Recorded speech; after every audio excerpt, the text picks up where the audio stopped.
Dear viewers, Assalamu alaikum. I welcome all of you on the official page of HR Consultants Pakistan. Today, HR has organized this event with its partner university, Swinburne University, Malaysia campus, for you people.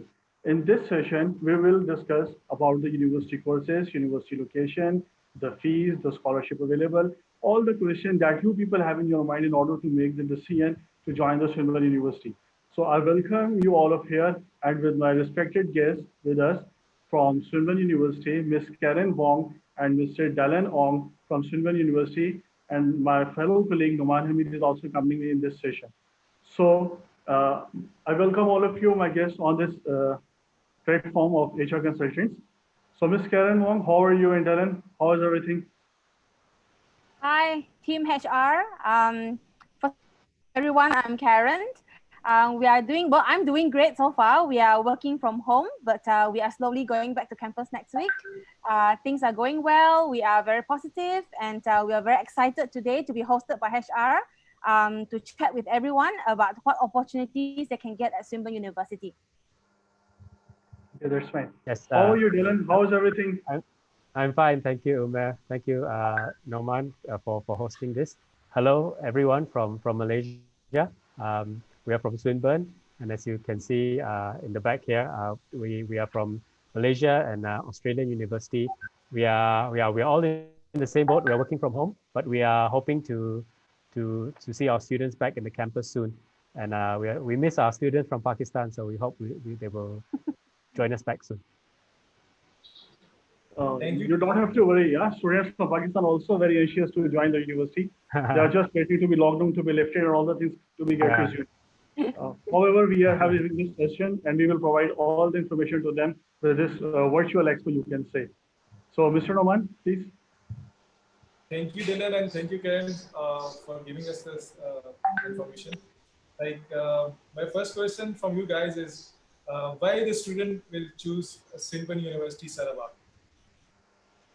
Okay, I'll take that question, Dylan. I think most importantly, in terms of why students should choose Swinburne University, I think if they are looking for a university that can give them quality education, and most importantly, a very effective graduate outcome, I believe Swinburne University is one of the main universities they should be looking at, right? We have really good graduate outcome. For some of the courses, we have 100% graduate employability. Okay, so that means that every single graduate that comes out from that program, students are hired. So some of the key programs are like civil engineering, as well as Bachelor of Business, Accounting and Finance, or just accounting. All right, I think that's one of the key reasons, because at the end of the day, why do parents want to invest in education is so that the child will have a fruitful and successful future. So Swinburne do have a very positive track record when it comes to employment, okay? Secondly, I think we have very, very affordable tuition fees for students. So not only quality, but also affordable. And Swinburne Malaysia is 75% owned by the Malaysian state government. So we have very good, I would say, support from the government. So in terms of facilities, in terms of the property or the land that we are located, this is highly supported by the government. So we are not going to disappear anytime. Actually, we have been in Malaysia for 20 years, and we are celebrating our 20th year anniversary this year. So number one, quality. Number two, affordability. All right. And number three, you know, for students who wants to look into finalizing or completing their studies in Australia, Swinburne Malaysia gives them the ideal opportunity. So not only will they graduate with experience from just one country, but they will have experience in Malaysia as well as Australia.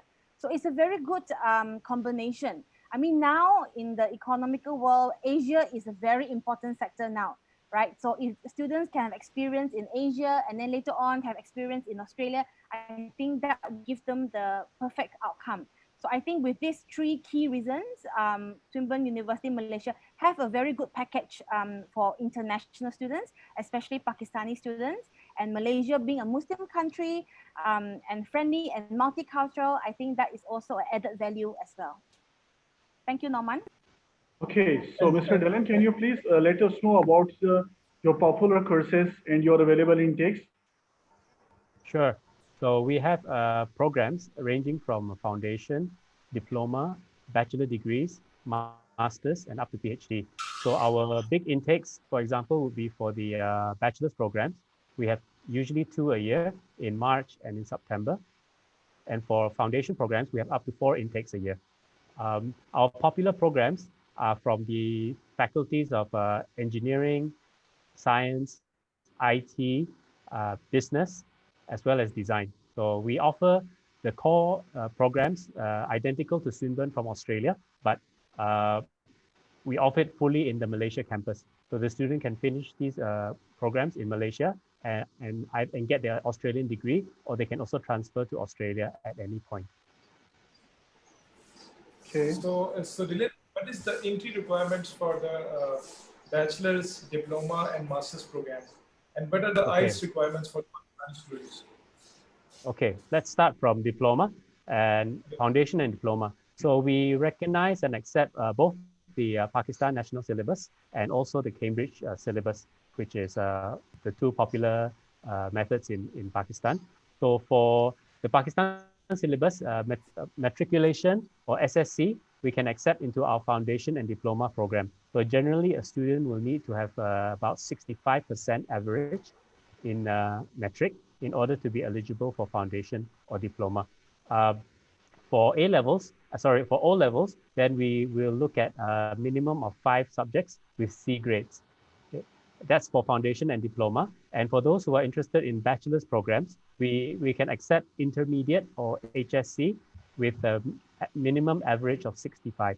If a student has done A levels, then we will need at least 3 subjects and a minimum of 7 points. So that will be, for example, grades of 1C and 2Ds. They will be able to join the bachelor's degree. So this is about the same across the board. Specific criteria would be for programs like engineering, science, then we would need the student to have a background in these fields. So usually those in pre-engineering, pre-medical, pre-science would be eligible for engineering and science programs. Okay, Dylan, you have told that there are some exchange program and transfer program as well of yours. So can you please explain the audience the what it means transfer when we talk and what it means exchange? Sure.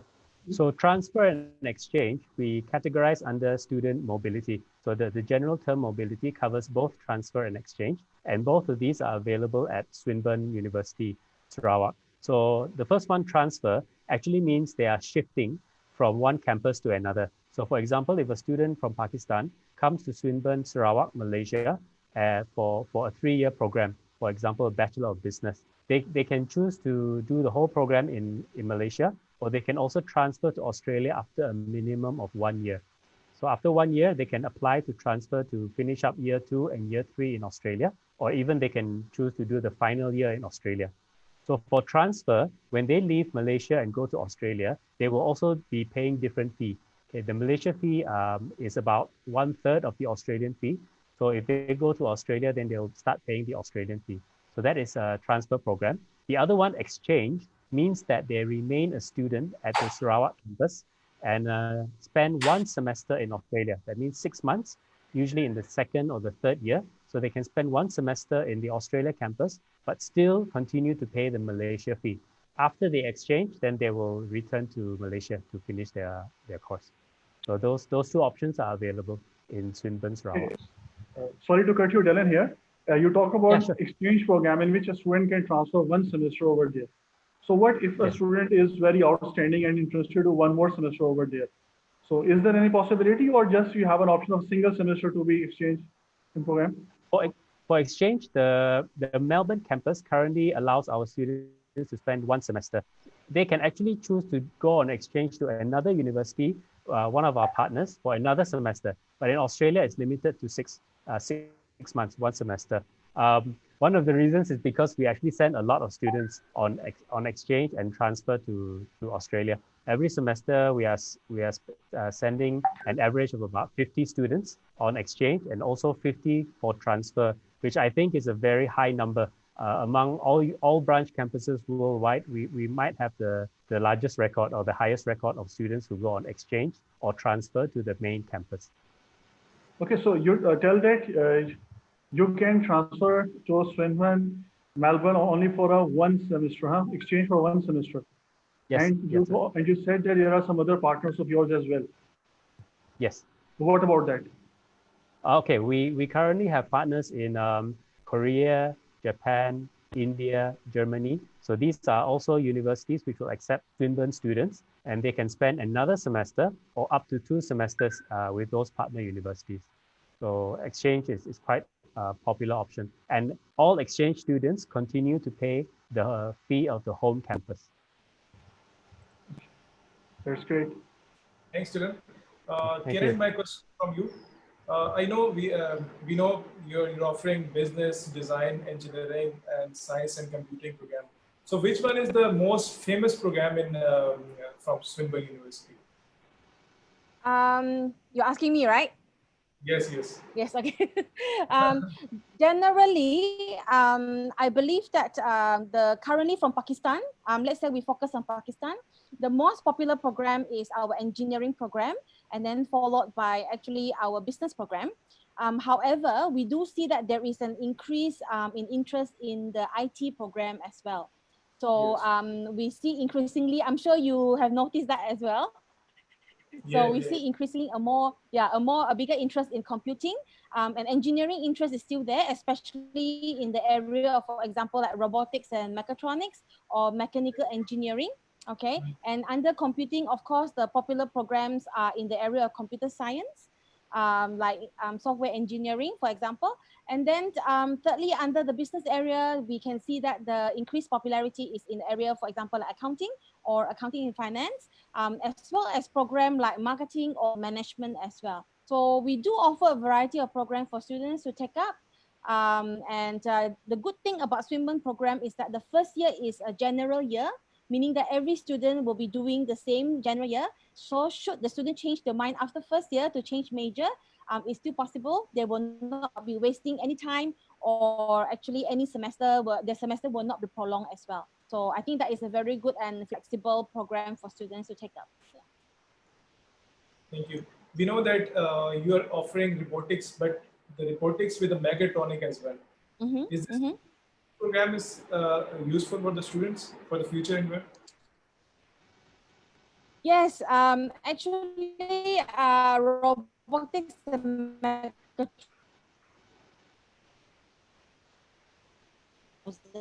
So at that time, it was something that is very new and people were not very open to it. Yeah. But eventually, the reason why Swinburne Australia started offering this program is because they see a future in it. So I think since the past maybe 7-8 years, one of the key reasons is that this particular major actually covers 3 areas. One is electrical electronic, the second part is mechanical engineering, and the third part actually is artificial intelligence. So it's a combination of 3 different disciplines, which actually comes into the play for robotics and mechatronics. It's very effective in the area of manufacturing. Okay, so one of the main role is that how do we make manufacturing more efficient? So robotics and mechatronics students actually can look into the research for this, or they can look into how do they actually maintain certain process in the manufacturing to make it more efficient. Because in manufacturing, in production, it's all about creating more products within a short time of period. So we foresee that this is a growing interest, and it is something that is highly in demand out there. Even in the medical field now, there is a demand for this, because even in hospital now, they use a lot of robotics and mechatronics machine as well. Yes, So yes, it's yes. a very wide area. Yeah. So Karen, what is the fee structure of these programs? The current fee structure for international students for engineering is around 40,000 ringgit Malaysia per year. So that is around 9,000 US dollar per year. Okay, for engineering. However, for business program is around 7,000 US dollar a year. So engineering are all 4 years, and business IT design program are all 3 years. So my fees that I quoted is per annum. Okay, the most common question from Pakistani students. What about the scholarship and discounts you're offering?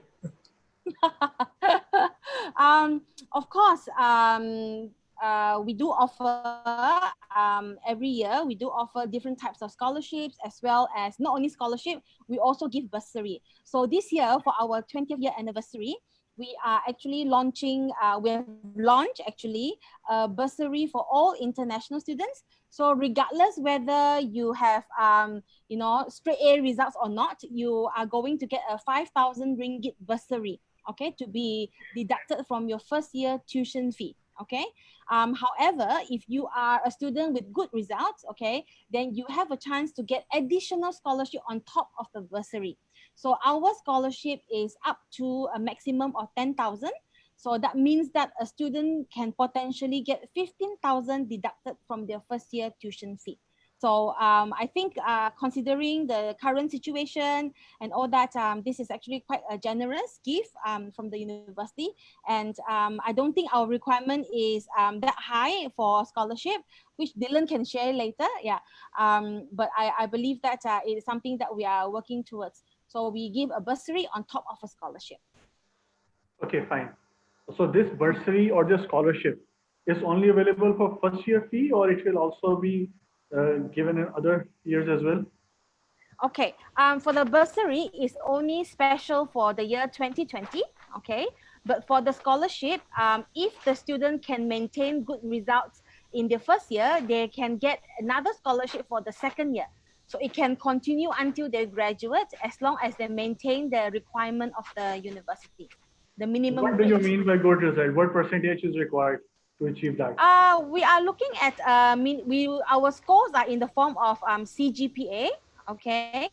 So maximum CGPA is 4, okay? So we are expecting students to maintain a CGPA of around, for example, 3.7. Around there, they will be able to continue to get their scholarship. Okay. Thanks, One Kiran. more clarification I need. Sorry. One more clarification I need over there. Let's suppose if a student joins Swinburne, but at the starting time he is not eligible for the scholarship, but later on he performs very well and he achieved the 3.7 CGPA. So is he eligible for next year's scholarship for that? Unfortunately, no. We don't have that type of scheme at the moment. So, but thank you for that suggestion, Umair. Maybe it's something that we can consider for 2021. Okay. But for now, no, we don't have that type of scheme. But the student will definitely get 5,000 bursary though. Okay. Dylan, can you Yes, please sir. tell us about the student life outside university in terms of entertainment, recreation, shopping, Sure. etc.? Okay. So you may know that Swinburne in Sarawak in Malaysia, we are in a city called Kuching. So it's not the capital city. We are the fourth largest city in Malaysia. So we are a flight from the capital city. So yeah, one of the reasons I chose this picture behind me is to show you that where the location of our campus. So directly behind me, you see this the campus here. This is our campus. And then just on the here, you can see across the road, there's a shopping mall. There's like a 5-minute walk. Okay, next to the shopping mall is a mosque. And then next to that is the immigration department. But as you keep going back towards the horizon, you actually see the center of Kuching city. So we're actually only 10 minutes from the city center. So that includes all the entertainment, daytime and nighttime entertainment, food, shopping. So, and actually, if you look at the picture here, also you see a mountain here in the horizon. So where there's a mountain, there's also a beach nearby. So actually, we are also about less than 1 hour from a beach. So for a student in Kuching, in this city, they are close to anything they need: shopping, cinema, nightlife. Okay, and they are also close to nature. So it's a very nice, peaceful, and clean city. And I believe our international students are very happy living and studying here. Yes, there's Orangutan Park as well, most famous. Yes, yes, I remember that both of you have visited, and yeah, we're happy to have you. That's only about 20 minutes drive from the city, from where we are. I think, let me add on to what Dylan is saying. I believe that Kuching has a very balanced lifestyle and environment for students. So I would not say that we are too happening, but we are not too boring as well. So it gives you a chance to really settle in, be comfortable, be able to focus on the studies, at the same time also have fun. There is a very good combination. Yeah. Okay, so how many students you have in your campus? Currently, we have around 3,500 students, okay? Not including the students that we have recruited this year, okay? So around 3,500 in total. And then international student is around 20% in total. Yeah, Okay. from around 40 countries. 40. Karen, do you give internships to the students who are studying in bachelor's program? Yes, actually, we encourage internship a lot for our students. For engineering students, it's not called internship, it's called industrial training. That is compulsory. Okay, so the university will actually provide assistance to engineering students to make sure that they are able to complete the industrial training starting from the second year of their studies onwards. Okay. For other students like business or IT or design students, internship is highly recommended. So actually, we strongly encourage them to do so. And they can even do internship within the university, or they can do internship outside, or they can engage themselves into industrial project. We want our students to have real life experience and not just go to an office and do photocopying. So we really want them to be involved. So a lot of times we get a lot of project as well, and then we encourage our students to get involved. And of course, if there is any, most internship, there is a salary paid to the student actually. Okay. Karen, as you, please, Yes, Roman. ma'am. Please. No problem. Sorry for that. Karen, as you told that you are going to resume office very soon. So what about the September intake? And when are you going to start the process of visa for that? Okay. All right. The current situation is like this. Okay. Currently, the government has given us the green light to go back to office. Okay. But unfortunately, students are still not allowed to come back to campus. So all studies are currently fully online. Okay. We are hoping that by September, or actually in the next 2-3 months, when things really get on a smooth or safer, then the government will give us the green light to bring students back to the campus. So immigration is very much aware of this, and they are also waiting for the green light from the government as well. So as soon as we get any confirmation from the government, we will start processing visa. However, if the government decide not to allow students to come back, we will start continue with online learning as well. And we encourage students to give online learning a trial instead of waiting until next year. Because online learning, although you may not be physically face to face, but we using one of the world best education system called Canvas in order to allow students to feel more inclusive. So Canvas is almost like a campus by itself, a virtual campus. Yeah. So we are hoping that things will improve and we'll be able to welcome them. If not, then online learning is something that we are going to continue to do for the rest of the year. Okay, thank you, Karen. I have a question that our KPK, the students from our KPK side, they are not willing to do the IELTS. So can we get exemptions on the IELTS so that they can easily get the admission without IELTS? Okay. In order to join Swinburne, students need to fulfill 2 requirements. One is academic and the other is English, okay?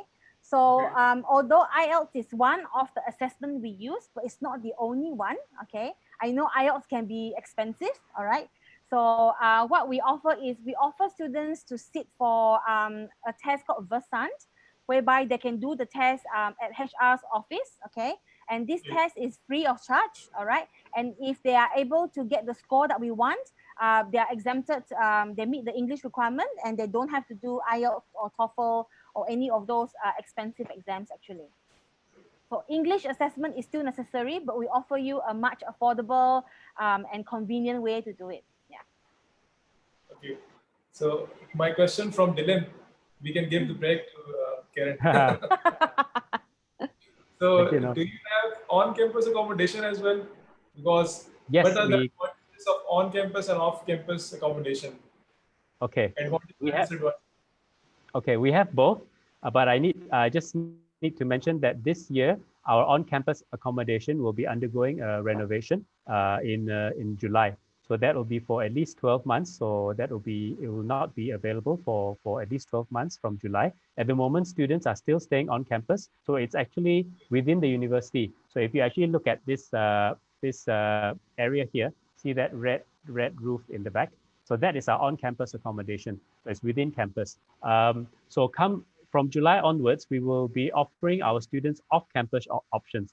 And off-campus actually will be starting as close as just next door, just behind this building. There's actually one already. That's 2 minutes walk from the campus. So we have off-campus accommodation close by. Some are maybe within 5 or 10 minutes walk, and some are a bit further. So we have a range of options depending on what the student prefer. If they want convenience, then we can have them stay very close by. If they want maybe a slightly better facilities or close to some shopping areas, then there are also some that are a bit further, but we will also provide the shuttle transport for the students, so they don't have to worry. And these are furnished rooms, and so the students can stay with other students either off campus. For the next 15 months, it'll be off campus, but it could be very close by. So yes, we have a lot of accommodation. Every charges for international students. Okay, our on camp. Okay, typically they have our room options will either be for twin sharing, that means 2 people to a room, or single room, that means they have the whole room. Twin sharing room on campus currently start from about 380 ringgit per month. So I think in dollars that's less than $100 per month. Off campus, with that, it is possible they could get the single room for that. But if they are going with the Swinburne off campus option, a single room usually will go around $250 per month for a single room. That includes the furnished room, water bill, electricity, Wi-Fi. So they just have to bring their own bed sheets and maybe some cooking utensils. Okay. Karen, you just told us that apart from IELTS, you also have your English test.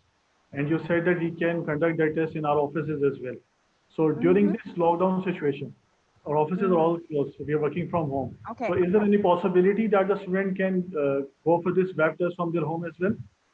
Yes, actually we are making it as flexible as possible. So actually they can do the test online because it's an online test anyway. And then HR can actually monitor through online as well. So as long as we have HR on board and the student agree to do it that way, and they have a safe internet line, it's all possible to be done even during this lockdown. That's fine. Okay. So, Karen, how the students can apply the inter-campus transfer and exchange program? Okay. We have a coordinator in our department that helps students with both exchange and also transfer. So every year, normally he will make announcements on Canvas to invite students to come and submit their application. So we actually help them do the process from the start to the beginning, and from the beginning to the end, actually. So very convenient. We provide full service to the students. However, if a student, for example, prefer to apply for transfer through HR consultants, we are also okay with that, and we're also happy with that, because some parents may prefer to go through an office that they are familiar with, and documents is easier for them to submit. So both option is fine with us, and we provide support any way that we can. Okay, do you have any sports and sports societies available at Swinburne campus? In general, at the Swinburne campus, we have about 60 societies and clubs, ranging from sports to academic, to social as well, and also to charity clubs and association as well. In terms of sporting facilities, we have a very good gym actually for students to use, and very affordable. I don't think you can find a gym at that price. only about 50 ringgit a month, okay? And students can get use of a full gym, and there is like a trainer who is based there as well, okay, to give advice on how do you build your muscles and all that, okay? We have facilities like basketball, badminton, squash, as well as a tennis court. So all these facilities are there and available for students to use. We actually have a cricket club as well that consists of students from South Asia.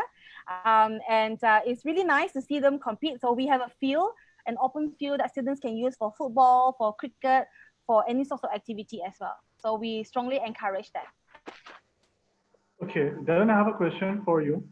Okay. Let's suppose the student join the university, and after completion of one semester, let's suppose you go for the international business program, and you studied one semester from your university, and later on you decide to change the program. So Okay. what will be the possibilities for that? Okay. Within Swinburne, and they want to change to something else Yes, in within this. your own campus, if you want Okay, to sure, change no the problem. No problem. As Karen mentioned, a lot of the first year programs are common. So they actually do a common first year. So if a student has chosen international business in their first semester and decide to switch to maybe management or digital media in their second semester, they can do so. They will not lose out on any subjects. They can even change after the second semester. Okay, so that's quite straightforward for within a business program. So if they just want to switch their major, they can change after 1 or 2 semesters.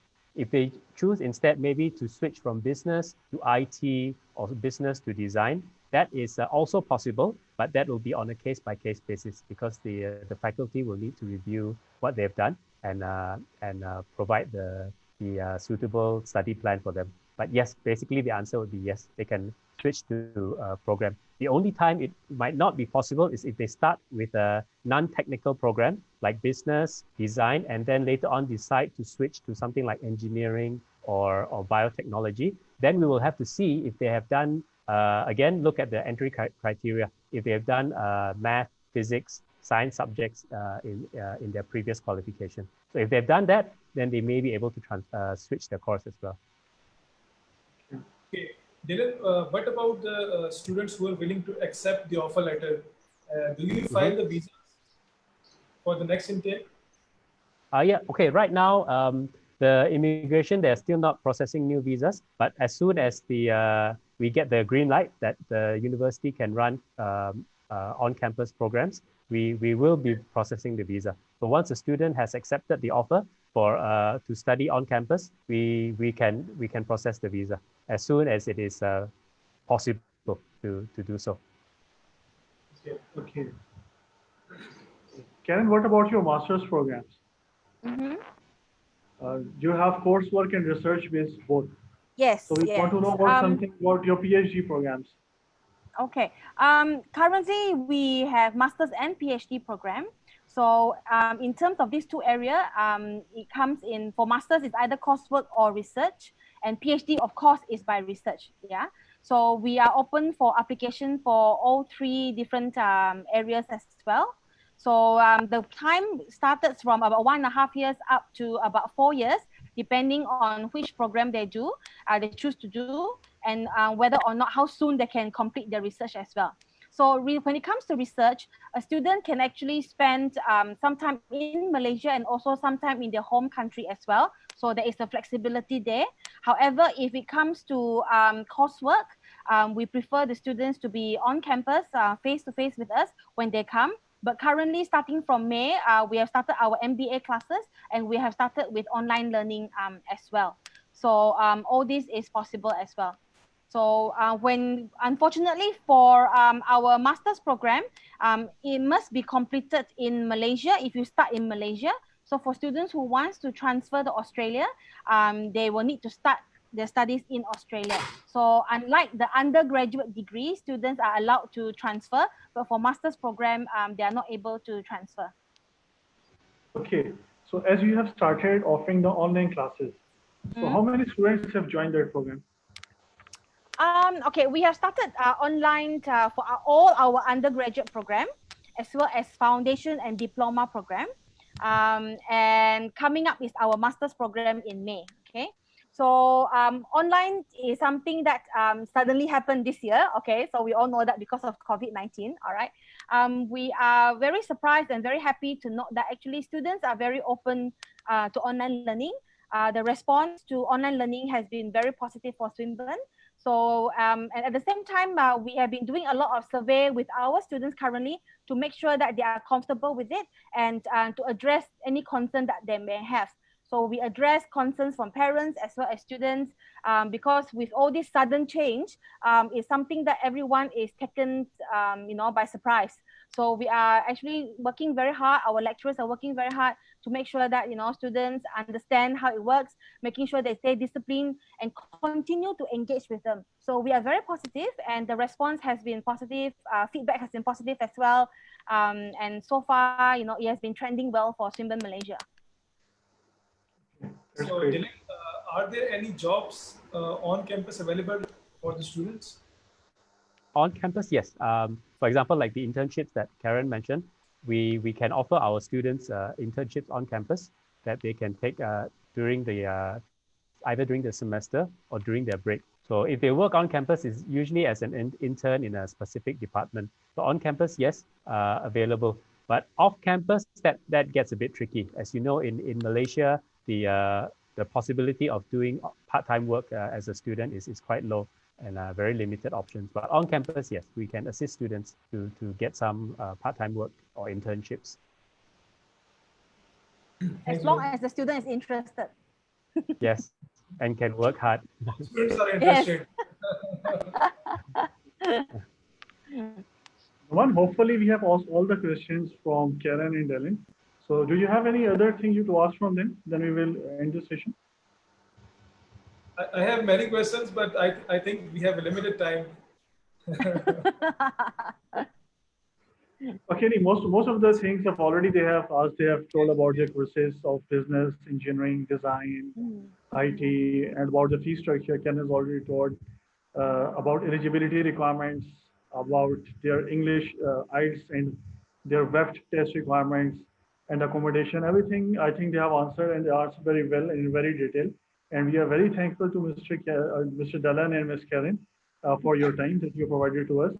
Dear viewers, our HR team and Swinburne team is available for you for your admissions. We all are working from home. Admissions are open. We are having a next intake in September and October. So you don't have to worry. You just have to process your application. Just have to send your education documents to me and my fellow colleague, Mr. Noman. The numbers are displaying on the screen. And you can also send your documents on our email, which is malaysia@hrpakistan.com. We and Swinburne University will arrange your offer letter very soon for you. And we are looking forward that you will join the Swinburne University in September intake. And we are praying to Allah that all this thing should be settled very soon. This is our prayers. And very thank you, Ms. Karen and Dylan and my fellow colleague Noman. So you have any good words for the viewers who are watching you? Karen, you can start first. All right. Okay. First of all, I want to thank HR consultants for organizing this and for hosting us today. We are very happy to be here, Dylan, myself. We hope that we can continue to do this, to talk to viewers, to answer any of your concerns. I just want to add on something to what Umair has mentioned. Actually, we have intake coming up in June as well. It is a foundation intake. So for students who are willing to consider to join us for foundation, please contact HR consultants for further information. It will be online.